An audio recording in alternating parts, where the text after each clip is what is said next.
Whenever I'm in need and I'm looking for help, God, you're always there for me. Wherever you lead me, I can follow you. God, you're always there for me.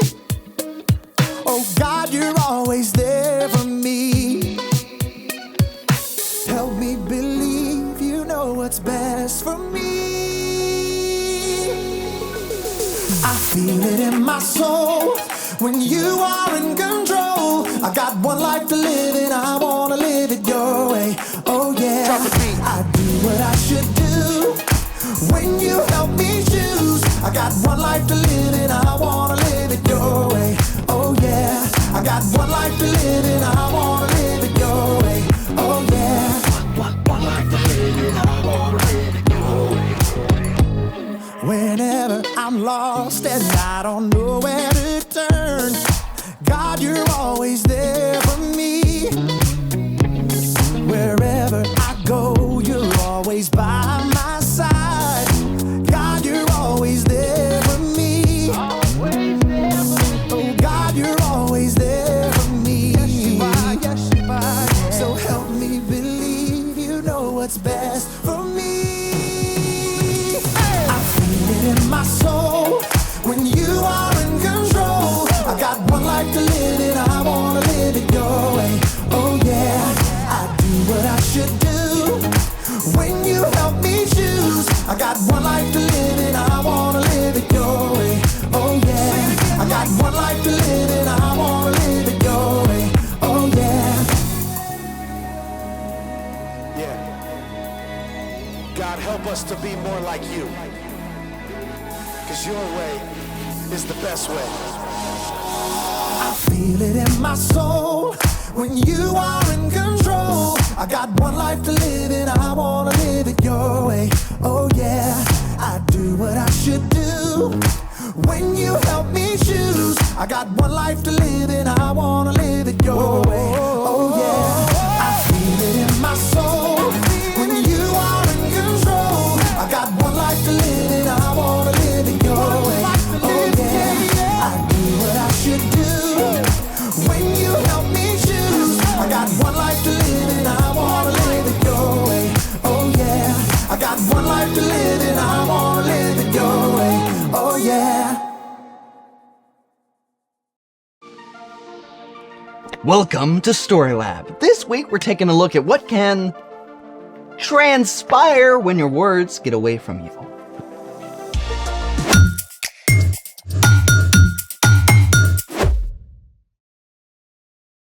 Hey, I'm Carter. And I'm Zeke. This month, we're talking about how we can trust God to help us do what's best. That's prodigious. What? Prodigious. Wonderful or marvelous. That's enough, Mr. Dictionary. Choosing the right word is imperative. No, it's indispensable. It's crucial.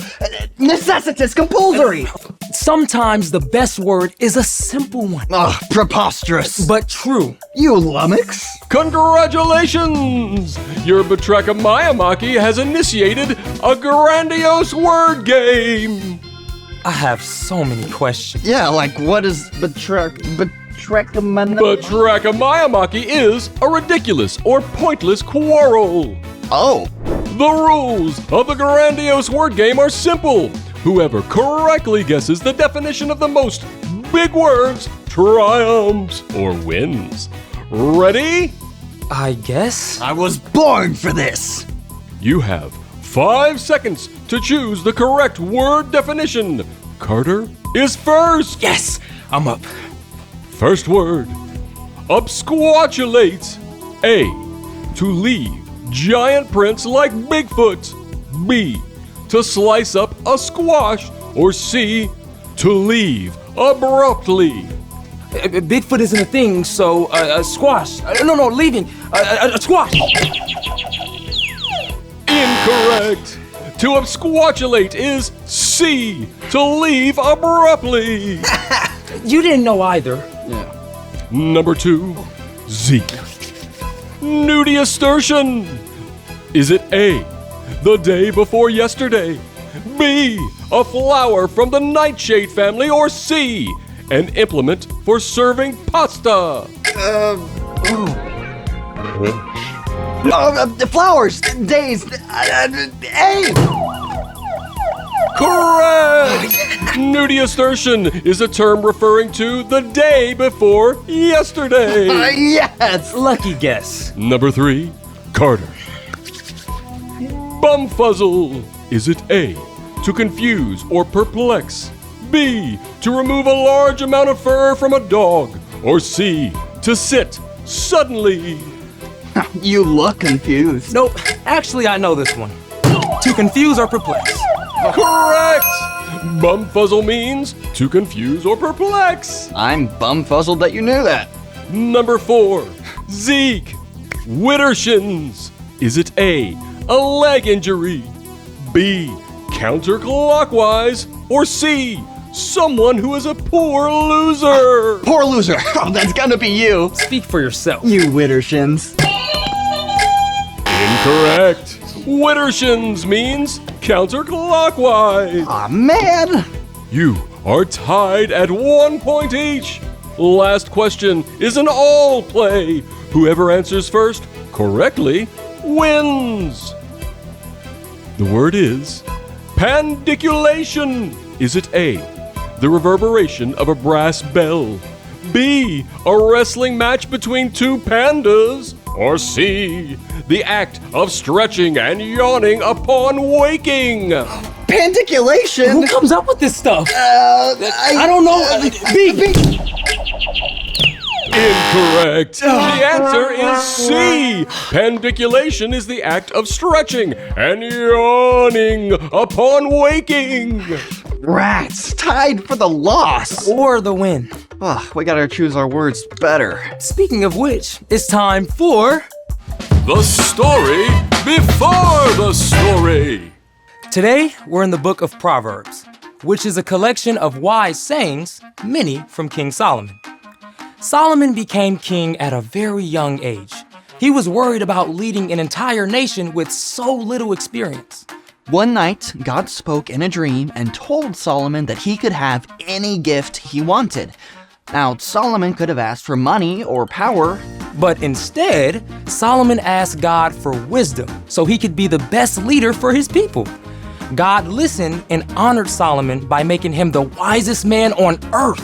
Many of the things Solomon learned and said were collected, along with other wisdom.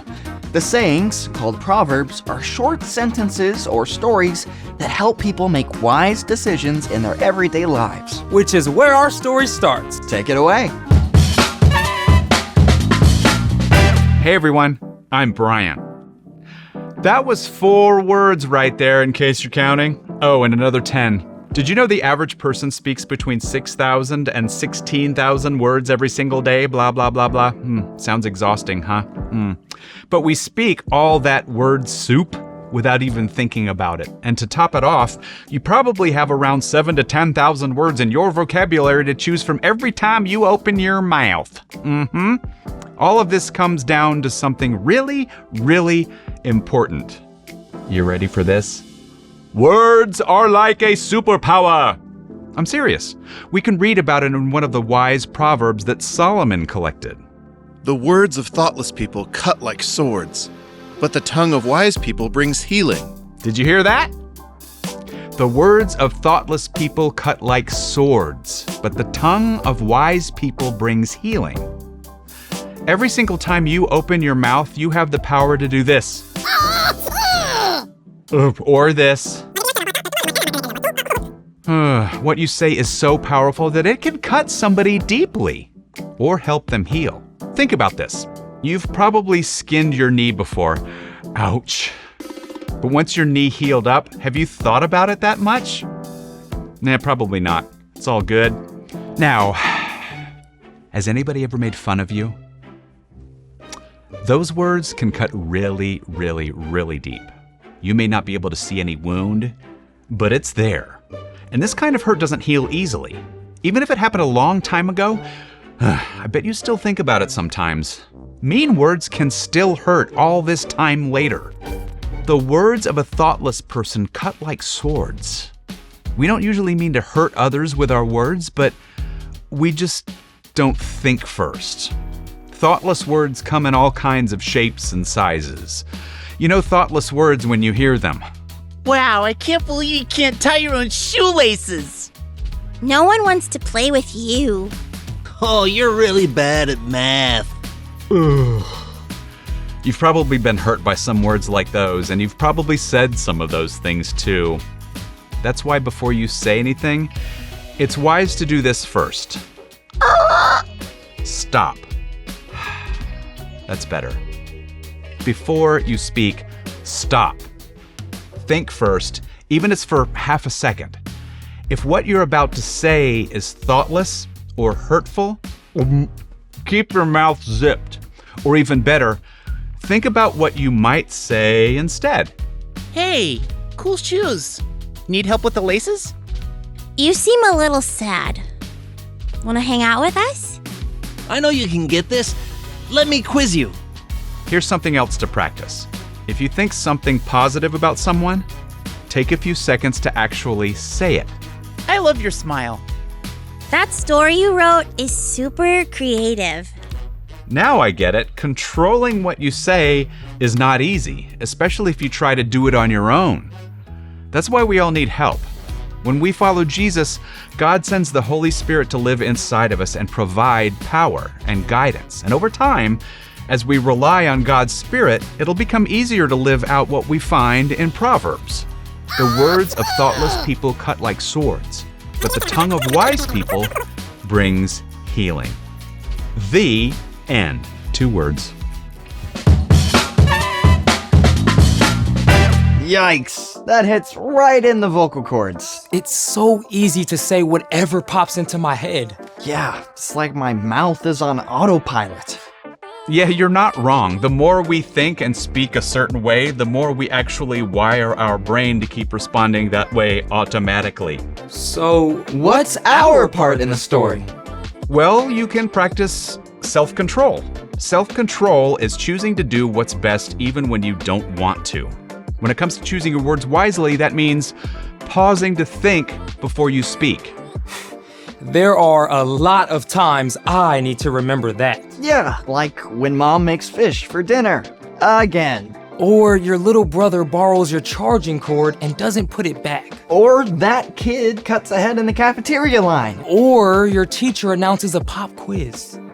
Don't try to make it happen on your own. When you follow Jesus, God sends the Holy Spirit to live with you and give you the strength to choose your words with kindness and compassion. You can ask God to remind you to slow down before you speak. Yeah, so you can zip it before saying something hurtful. And you can choose to say something kind and healing instead. Use those wordy superpowers for good. You've got that right. See you next time. 8 words. Bye. So, here's the thing. Think before you speak.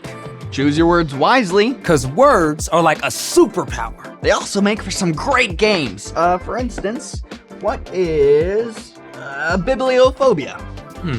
Well, phobia is fear, so fear of baby bibs? Nope, it's fear of running out of things to read. Oh, I feel that one. Thanks for joining us in the Story Lab. See you next time. All right, and what? Oh, you're gonna find a new word? Yes, let's see. Ooh, I like that one.